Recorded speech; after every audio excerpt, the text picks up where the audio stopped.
یہ حضرت ابو بکر شبلی رحمۃ اللہ تعالیٰ، چھوٹا نام تو نہیں ہے، روز ماما ابو بکر جمدیاں نے ہیں جی۔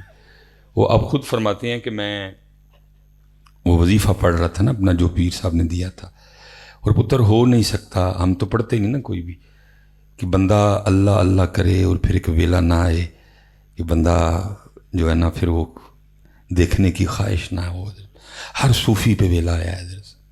حضور بلے شاہ نے بھی لکھا، کونگڑ چک لے سجنا وے ہون شرما کانو رکھیاں وے۔ اقبال بھی بولا، کبھی ہے حقیقت منتظر نظر آ لباس مجاز میں کہ ہزاروں سجدے تڑپ رہے ہیں میری جبین نیاز۔ ہر سالک پہ وقت آتا ہے، لیکن شرط ہے کہ سالک ہو، پھر اس پہ یہ وقت آتا ہے۔ حضرت ابو بکر کہتے ہیں مجھ پہ بھی آیا، فرماتے ہیں میں حضرت کی بارگاہ میں گیا اور میں نے جا کے عرض کی، حضور کوئی نظر فرماؤ کہ وصل ہوئے حضرت۔ کہتے ہیں حضرت خاموش رہی۔ کہتے ہیں میں نے پھر عرض کی، حضور کوئی نظر فرماؤ وصل ہوئے۔ کہتے ہیں حضرت پھر خاموش رہے۔ کہتے ہیں میں نے پھر عرض کی، حضور کوئی نظر فرماؤ وصل ہوئے۔ کہتے ہیں حضرت پھر خاموش رہے۔ کہتے ہیں میں نے چوتھی بار نہیں، میں نے تسبیح لی، میں واپس آ گیا، اپنا وظیفہ پڑھنا شروع کیا۔ کہتے ہیں وظیفہ پڑھتے پڑھتے نا میرے دل میں خیال آیا، ابو بکر تو بخیل ہے، اور کہتے ہیں اس وسوسے نے اتنا زور پکڑا کہ مجھ سے وظیفہ ہی نہ پڑھا جائے۔ کہتے ہیں میں نے رکھی تسبیح نیچے اور میں نے کہا، جنید ابو بکر ایویں ہی نہیں خیال آیا، کچھ ہے تو خیال آیا، چل آج خود کو ٹیسٹ کرتے ہیں۔ کہتے ہیں میں نے نیت کی، آج جو بھی مجھے غیب سے اللہ کی طرف سے آئے گا نا، میں واپس اللہ کے راستے پہ صدقہ کر دوں گا۔ کہتے ہیں نیت کی، ایک بندہ 50 سونے کے سکے لے کے آ گیا۔ میں نے کہا لے بھائی، نیت کی تھی تو امتحان بھی بڑا ہی آیا۔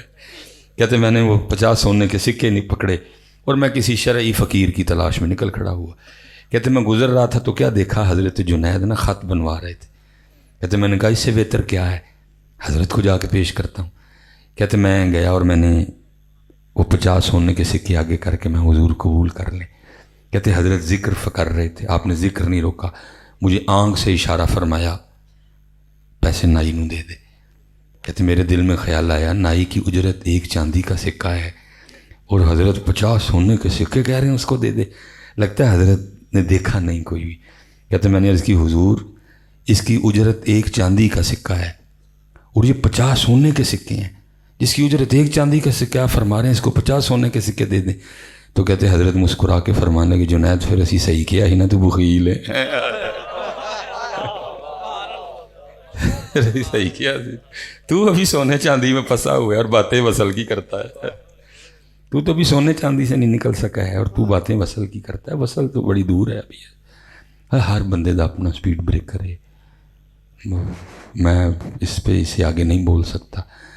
جہاں جہاں حضرت ہم رکے ہوئے ہیں حضرت صاحب، کوئی جنید ملے تو شاید کڈے تو سانوں بھی وصل نصیب ہوئے۔ نہیں تو ابھی تو پتر ہم اپنی پرستش سے باہر نہیں نکلے کوئی بھی، ابھی تو اپنی کر رہے ہیں حضرت صاحب۔